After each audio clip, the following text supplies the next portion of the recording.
Hello dear ল aspirants, আমি গণেশ সাপুই, সুরেন্দ্রনাথ ল কলেজের প্রাক্তন আইন বিভাগের ছাত্র।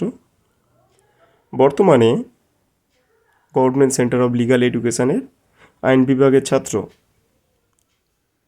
তো আমি যখন প্রিপারেশান নিতাম তখন জানতাম না যে 3 ইয়ার্স গভর্নমেন্ট কলেজ যা এলএলবি অনার্স প্রোভাইড করে আছে কি না।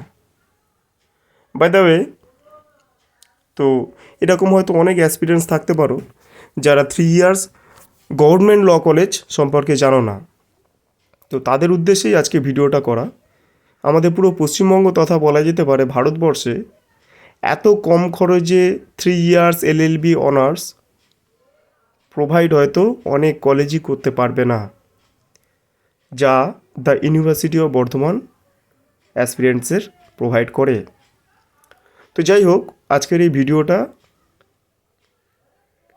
মেন ক্যাম্পাসে কটা সিট আছে, হুগলি মহসিন ক্যাম্পাসে কটা সিট আছে, এসসি এসটি ওবিসি রিজার্ভ ক্যান্ডিডেটদের জন্য, ইউআর ক্যান্ডিডেটদের জন্য কটা সিট আছে, ফি স্ট্রাকচার কী এবং হোস্টেল অ্যাভেলেবেল আছে কি না, তার উপরেই পুরো ভিডিওটা করার চেষ্টা করলাম।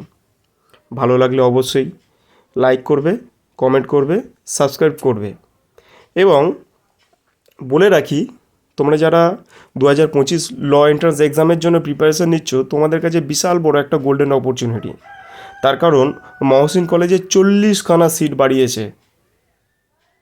So aspirants, do prepare your self as you can, as your best, and try to crack the exam in 2025.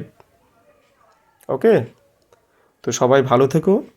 এছাড়াও প্রাইভেট কিছু কলেজ আছে যার সিট টোটাল সব কিছু আমি দিলাম। ভালো থেকো।